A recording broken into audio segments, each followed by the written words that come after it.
Hello po mga mamamayan, good morning sa inyong lahat. Nandito tayo ngayong umagang ito dahil may bisita po ako, si Mama Yeps. Hello po Mama Yeps.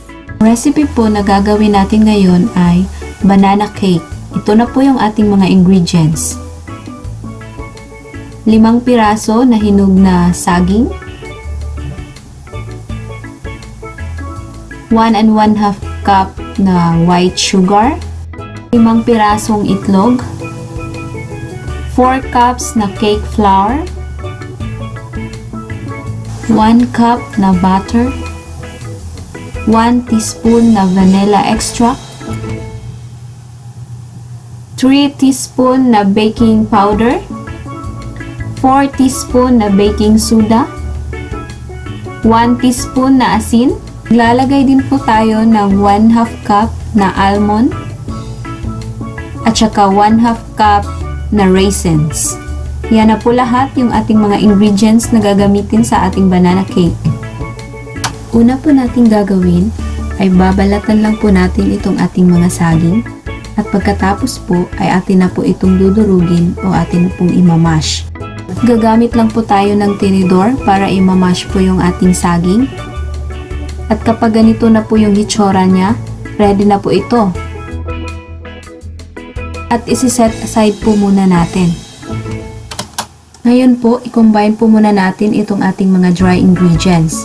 Kukuha lang po tayo ng bowl at ilagay po natin itong ating cake flour. At isunod po natin ang ating baking powder, baking soda at saka asin.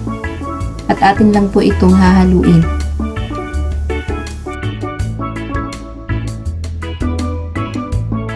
Ngayon naman, babatilin po muna natin itong ating 5 pirasong itlog. Ngayon po, imimix po natin itong ating butter sa ating white sugar. At gagamitan ko po ito ng electric mixer para mabilis po yung ating paghahalo. At mamimix po natin sila ng mabuti. Kailangan po kasi dito yung tamang sticky lang po ng ating butter. At huwag po nating pasubrahan yung ating pagmimix. Kapag nahalo na po natin ng maigi, ilagay na po natin itong ating vanilla at saka itong ating nabatil na mga itlog.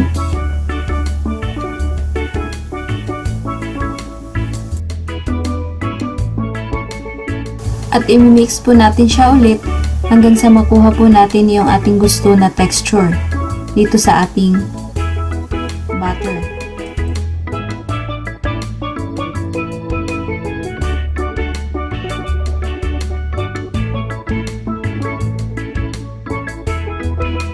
Ngayon po, ihahalo na po natin itong ating dry ingredients dito sa ating mixture. Huwag po natin siyang ilagay lahat. Paunti-unti lang po muna para po mahalo po natin siya ng mabuti.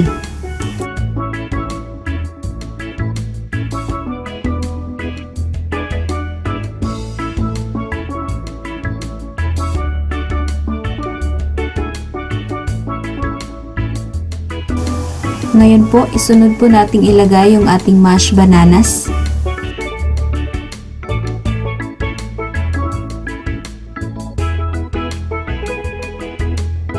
At hahaluin na naman natin siya ulit hanggang sa ma-mix siya ng maigi.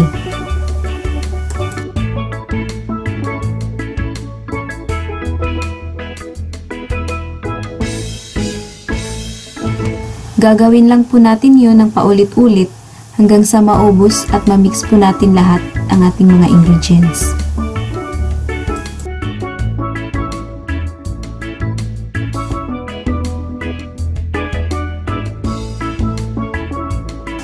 Ngayong ready na po ito, pwede na po nating ilagay yung ating almond at saka raisins.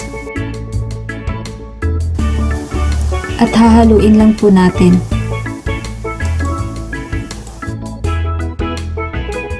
Pagkatapos po, ihanda na po natin itong ating baking pan na gagamitin. Papahiran lang po natin ng butter para po hindi didikit yung ating banana cake at madali pong tanggalin sa ating baking pan. Ngayong ready na po ito, pwede na po nating isalin dito yung ating banana cake mixture sa ating baking pan. Habang ginagawa nyo po ito, sisiguraduhin nyo pong na-preheat nyo na po yung inyong oven sa 350 degrees. Dahil pagkatapos po nito, i-bake na po natin ito.